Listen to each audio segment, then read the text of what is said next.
Blog Talk Radio. Hi, and welcome to Linda's Conscious Talks, and I'm your host, Linda Summers, and we've got another great show for you today.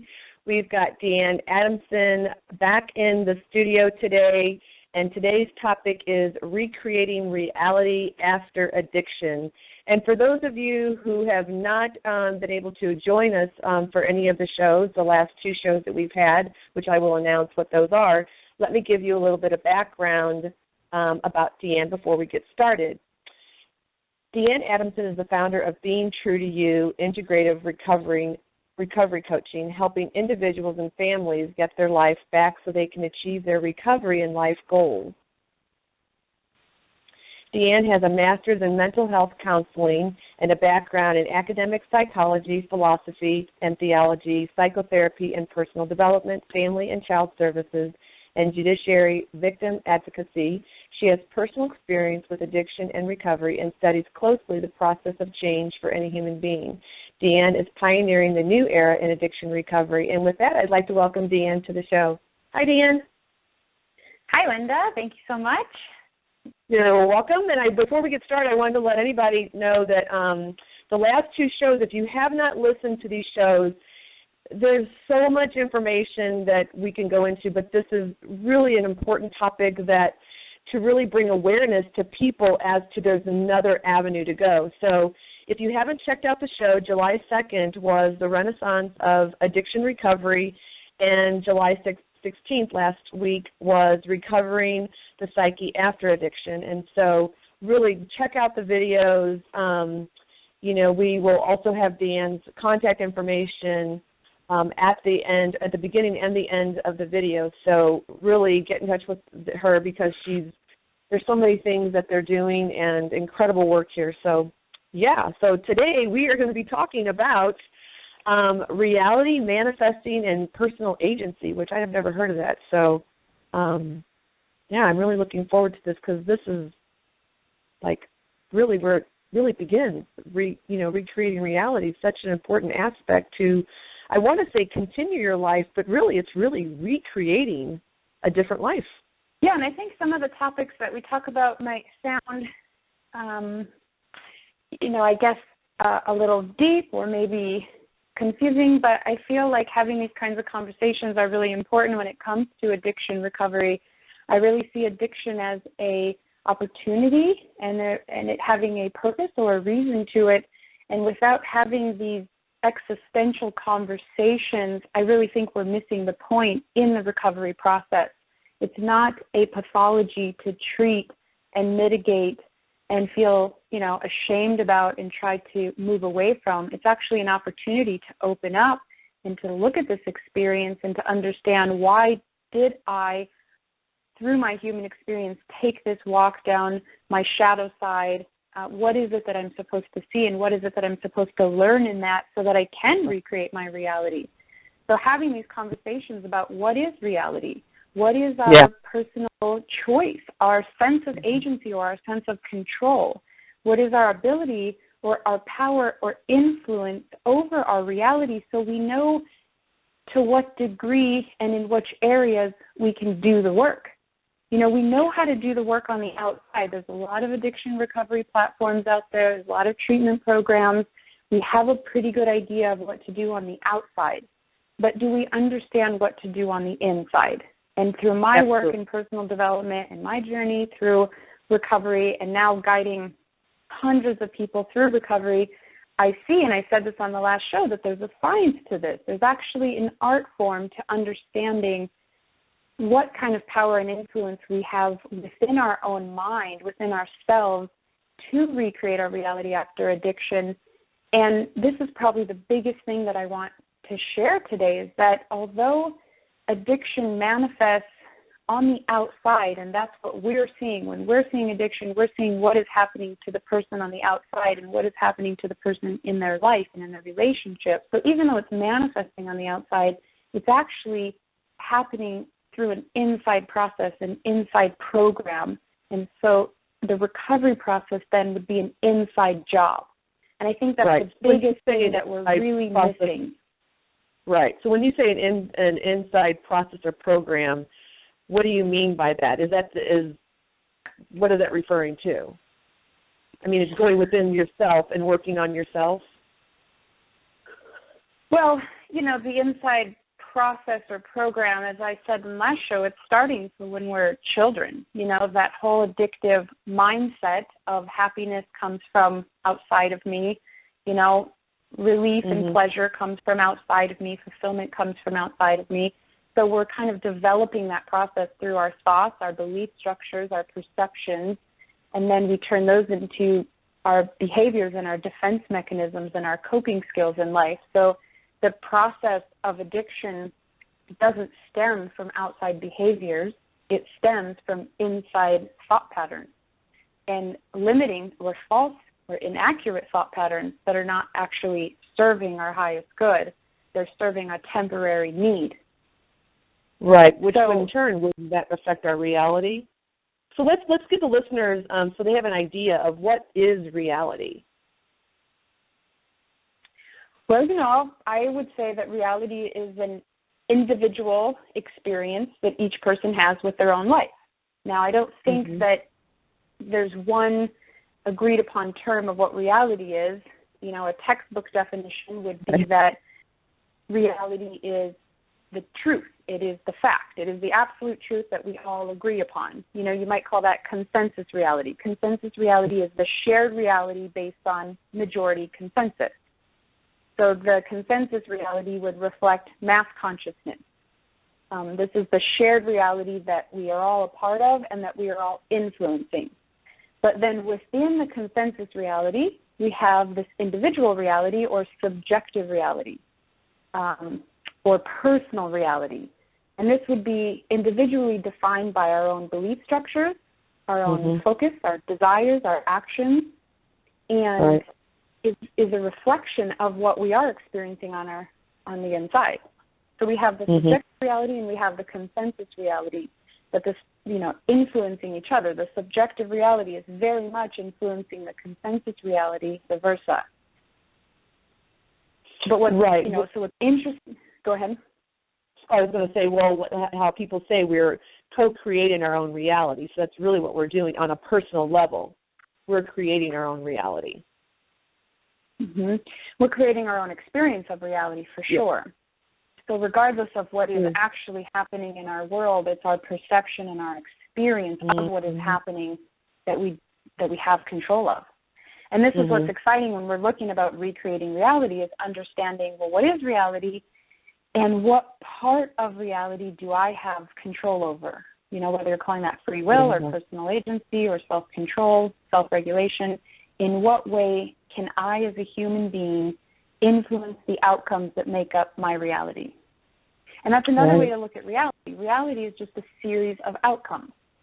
So you have these components of reality which are just separated by time. You have your moment-to-moment outcomes, and when you string those together, that's the totality of your reality, is these outcomes. And so when we look at it that way, we can start to see, how do my thoughts, my emotions, my behaviors, my relationships, my habits, how does all of this affect the final outcome in each moment? And when I put all of those outcomes together, how is that influencing my reality? This is where we start to see the power that we have. Well, you mentioned, you talk about addiction reality versus recovering reality. What's the distinction between the two of those? Well, I would see the reality of addiction as being built and held together by the core belief that happiness and fulfillment comes from the external world. And in each moment, buying into that illusion through a progressively time-consuming habit for temporary feelings of relief and pleasure. So it's just that core belief that my solution, my answer, the relief, pleasure comes from outside of me. And in that reality of addiction is kind of where that whole journey of longing and yearning for one particular obsession or compulsion begins. And then you have the reality of recovery, which would be built through the understanding that change happens within, and that needs, wants, and desires can be satisfied and fulfilled by first cultivating the mirror image of that wish inside so that it can come into fruition outside. So with the reality of recovery is this understanding that I cannot go into my recovery with the same mindset that I went into my addiction. Going into addiction, my solutions were to be found outside of me. Going into recovery, then, I can't take that same approach. And again, this is the big problem that I see happening. And we're even teaching people from an addiction treatment modality that the answer is outside of you. So when I ask somebody, what is your strategy in recovery, or what is recovery, most people will give you an external answer. They won't be able to articulate, well, it's going inside of myself and recreating my inner world and my perceptions and my beliefs and the way that I perceive myself and my human experience and finding fulfillment. They'll say, well, it's going to meetings, it's going to detox, it's going to IOP, it's being good to my family, it's staying away from bad people. So they'll usually say all the external things that they're doing. And so what happens is that for a short period of time, they're successful, but in the long run, people are not able to abstain from their addictions. They're eventually going back because they're treating it as an outside job. So again, one of the biggest things I can share today is that addiction recovery is an inside job. Yes, all those action steps outside still count, and they're still important, but it's the pathway to recovery happens within you. Everything on the outside are just pathways to help guide that work. But what you do on the inside is what really matters. Absolutely. Which really kind of brings us into the manifesting, because I feel that when we do tap into the reality within ourselves of what our desires are, then we can actually manifest from that place. So what power do people have to recreate their reality in the manifestation? Yeah, so first we can just kind of, look at what is manifesting. I'm sure a lot of people have heard it. It's kind of a buzz and trendy word these days. I certainly don't think it's new to our human race. I think that the idea and concepts of manifesting have been around since the beginning of time, but to put some kind of definition to it, I would say that, manifesting is using personal areas of influence or power to create ideal outcomes. So again, when we're manifesting, we're bringing intention into our life. We're recognizing that I have some kind of influence of how my day unfolds. I have some influence in how my week unfolds. I don't know how much influence I have, but I know I have some degree of influence. And the first thing there is intention. Well, what would I like to create? What would I like my day to be like, or my week to be like, or my month, or my year, or my recovery? And getting clear with that intention would be the first step. That's something that anybody can do anytime, no matter what you're working with, as long as you have the awareness to do that. There's a lot of time, we think in recovery that we've gone too far. I work with a lot of clients that think I've just gone too far. I don't have a chance anymore. I'm a lost cause. And what I see is that, well, actually, anybody has the power to do manifesting principles, also known as just universal laws or ancient teachings. So when we look at, go ahead. I was going to say, but do you find that in just manifesting and having the intention, do you feel that one has to be connected in alignment with Source, and really in order to manifest? Because it's kind of like the movie The Secret, where, I just have my intention towards this, and this is what I can manifest. Well, actually, I think we're all manifesting every day, whether we realize it or not. So I certainly don't think that we have to be conscious of it. It's already happening. The whole addiction phenomena, a person is manifesting every day their next fix, So whether we're conscious of our intention or not, we're already manifesting. It's just whether or not we want to be deliberate in what we bring into our life, or whether we want to continue to play the game of chance.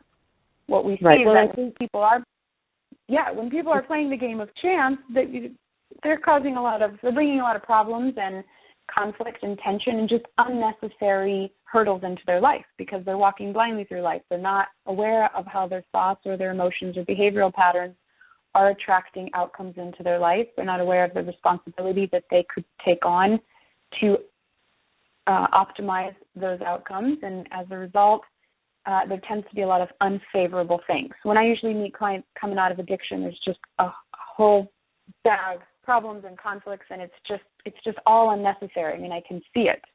Somebody that is healthy and sober and recovered just doesn't get sick and doesn't get things stolen from them. They just don't have the daily problems that somebody coming out of addiction does, because they're still manifesting all this stuff. It's all happening. There's just not a deliberate manifestation.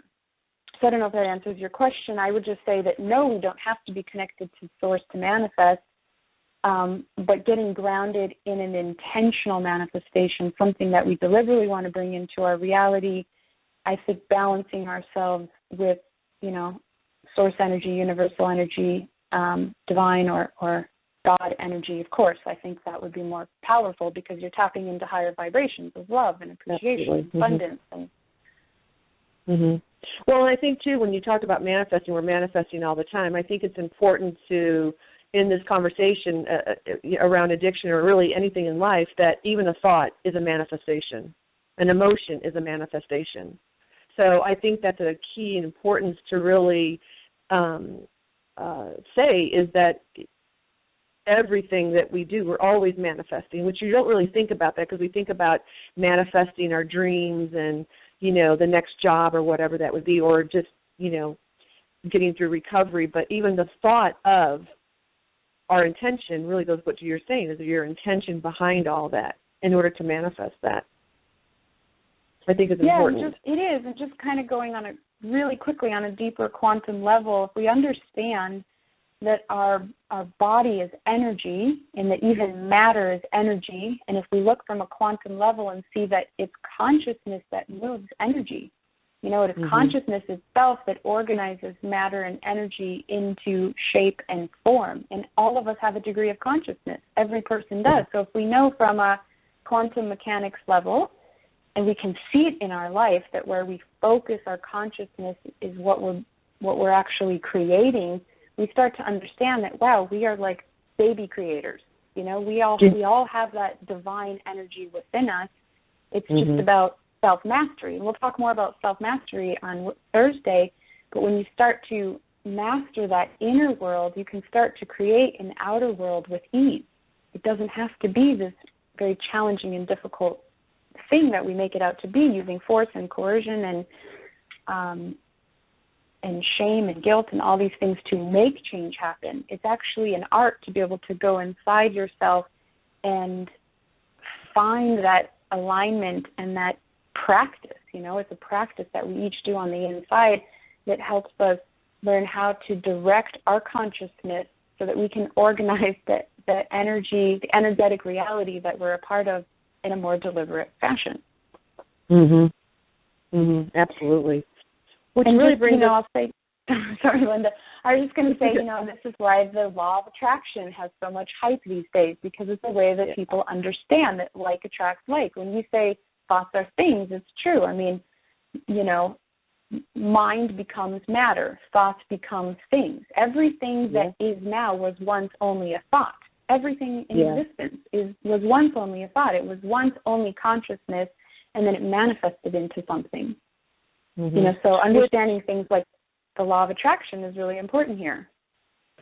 So really consciously focusing on, like there's that saying that where your focus is, where your energy is, or where your focus is, energy flows. I can't remember exactly it, but I mean, if you're focusing so much on something, it is going to manifest. I love that. Yeah, so true. Well, it really brings us into the agency, which I've never heard of that. So what is personal agency? So I can talk about personal agency, and it will kind of relate to manifesting. So we can also just go over a few more principles of manifesting in addition to intention. Now, personal agency, there's not a lot of information out there on personal agency, but basically it's the idea that it's your sense of control in life. So personal agency is the subjective awareness that what you think and do has a direct influence over the outcomes and your experience of those outcomes that together make up your personal reality. So personal agency is your sense of control.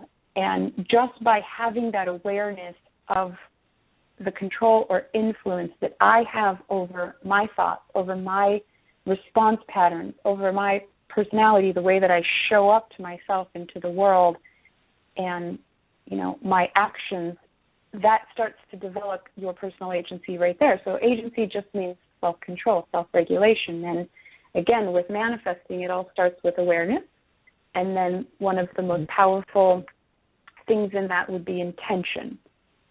Now, if we were to build on that for listeners who are wondering, what else is there in addition to intention, because that's obviously just part of it, there's a lot of other ancient teachings that we've been taught from the beginning of time through every culture that are there for a reason. And these are things like faith, having, you not only want intention and vision for what it is you want to create, but you have to have a strong belief toward what you want to create. If you don't believe it, then when you think of your vision, it's just going to create a negative reaction inside of you, and it's actually going to be counterproductive, because that very vision or that goal that you're working toward, such as recovery, is going to cause you frustration. So there has to be a specific goal that you believe in, that you feel is possible. And if you don't, you have to change the goal in a way that you can believe in it. Yeah. But wouldn't also be that if you are focusing on that, you're going to be getting more of that as well. I mean, that's the law of attraction, really. If we're focusing on the negative, we're going to get more of the negative, because that's where our focus is. So that's where you're saying this intention is really important. And that's why I say there's a science to it, there's an art, there's a craft, and it's a practice. When you first get involved, the mind is so used to running its own program, it's not used to having like a commander come in and take charge. So when you first start to take control of your mind, it's kind of like an undisciplined child or a new puppy or something that's just not listening. But, through practice, it starts to get easier. So there's this intention, there's this confidence or belief or faith behind the intention. Then there's passion. Passion is a very powerful thing. You don't want to have goals in your recovery plan, or when you're recreating your reality, you don't want to recreate a reality that you're not passionate about. Again, another problem I see in our mainstream addiction treatment world is that we're kind of telling people what they're going to have to do in their recovery. You're going to have to do 90 meetings in 90 days. You're going to have to do this. You're going to have to do that. And it's daunting to people. It's not inviting for them. To me, what you have to do is figure out what drives that person, what are their passions, and recreate a reality around that which drives them. So intention, faith, passion, visualizations, getting very clear and really embodying now what it is that you want to create later, whether it's happiness. It's learning about happiness. What does happiness look like? What does it feel like? What do other people look like when they're happy? What is it that's missing for me that's keeping me from being happy? So really visualizing and embodying the end result that you want to create now. Right. Do you guys also provide, or do you have any vision boards where the people can do vision boards? Is that something that you guys have thought of as well? And helping them to create a new reality for them? Well, yes, absolutely. There's so many ways to do it. What we use is player boards. And so we organize player boards almost like a game board from start to finish. And the player board can be a 6-month board or a year or 3 years. We don't typically go over 3 years. And that way it's a chance to outline milestones. So you can take a goal, you can chunk it down into steps, and you can create this progress bar. So when a person is recreating their reality, they can visualize where they are in that process, and they can also, most importantly, see what they have achieved. Coming out of an addiction, the brain has been so conditioned to see what it has not accomplished and what it is lacking. You can see a person have a pretty big transformation, but they'll still be sitting on that edge of, I've done nothing, I've got nothing to show. And so the player boards are very helpful not only to visualize the future, but also to show a person how far they've come, and then breaking it down in little steps. Sometimes a vision board can be challenging because you're just looking at what you don't have. You're seeing all the stuff that you haven't created, but when you break it into a player board, like I said, like a game board, where you have a map or a journey basically that you're following, and the pieces are movable, so If you don't reach something, no problem. You don't have to stress about it. You just move it to a different month. And so you're walking down your player board, you have milestones, and you have, these progress points, and you have rewards in there. So these are the strategies that we use. Mm-hmm.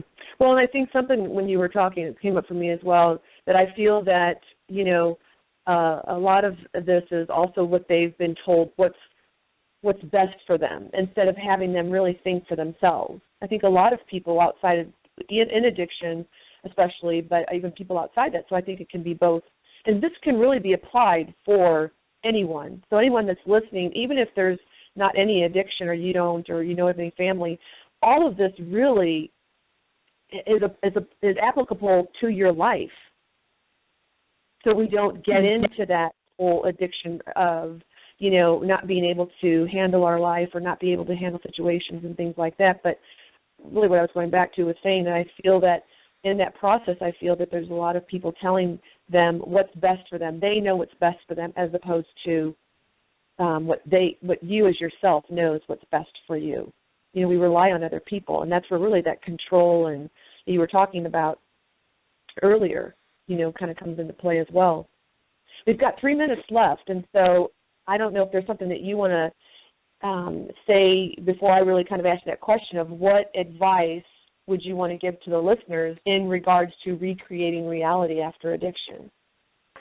Unless there's something else on the first, I can just say, what you just commented on is that addiction is a blueprint. It's like DNA or a fingerprint. Everybody has their own unique addiction, and therefore the recovery is also going to be very unique. So you're right. When we tell somebody how it's going to be done, we're actually robbing them of the opportunity to figure out how to get out themselves. Addiction is like a labyrinth or a puzzle, and each person on the inside has to figure out, how do I get out? So by doing things like creating the player board, we're saying, okay, if you were to actually get out of this, what would it take? And when we look at my advice, that's what I would say. You get into a very authentic space. You clear all your fears. You clear all the other voices in your head. You clear all the addiction voices that are interfering. And you ask yourself, if I actually were going to do this, if I was actually going to abort my addiction mission and step into a new chapter in my life, what would it actually take? And what I have noticed when you can get somebody in their heart-centered, authentic space and you ask this, is they know. They know what it would take. It might take, getting a job. It might take creating more meaning in their life. Whatever it is, they know, they get it, and then you can put together a recovery plan around that. And again, you can still utilize a lot of the traditional elements that we have in place to support the addiction process, but it doesn't stop there. There's so much more beauty to it that has been self-designed by the person. Right, but don't you think it's easier said than done? Because I can hear the listeners saying, well, that's easier said than done. When there's fear, and again, in addiction, but outside of addiction, there's a lot of fear that can be happening, and it could be easier for one person to say, just be authentic, just go inside. And they're saying, well, that's easy for you, but what about, that I can't do this? What would you say to that? Well, that's why we have guides. It is easier said than done, and that's why we do recovery coaching. So with us, we pair every client that comes to us with their own personal coach, their own personal guide. The guide is going to hold the vision for them. They're going to hold the bigger picture while they work through the pieces and help them put together the practice. So it is. It's a cultivation. It's a practice. But without a guide, it's very difficult. So whether it's a sponsor or a mentor or a pastor or whoever it is that's outside of your family social network, that's objective, having a guide is essential, and that's why we do the interactive recovery coaching. Yeah, and I love it. And what I love about, because we're just about 40 seconds left in this, what I love that you're doing is you're bringing to them what's possible instead of what isn't. And that's what I love about this whole being true to you and what you're doing. You're not looking at what isn't. You're looking at what is. And it's what is possible instead of what isn't possible in their life, and I love that. So thank you so much for being on the show today. We really greatly appreciate it, and we get Deanne back on Thursday and then 2 other shows. We're looking forward to that, so thank you so much for being on the show today. Really great conversation. Great. Thank you so much, Linda. Thank you to the listeners. You're welcome. Yeah, thank you. Thank you for all the listeners out there who joined us today and the ones who will be joining us via YouTube. We thank you so much. Please follow, subscribe, comment, and like. And you can join us this Thursday, same time, 12 p.m. Pacific Standard Time, July 23rd, for our next show, Cultivating Skill Sets and Mastery After Addiction with Deanne. So we'll see you then. Thanks again, and we'll see you on Thursday. Thanks. Thank you. Bye-bye. All right. Bye.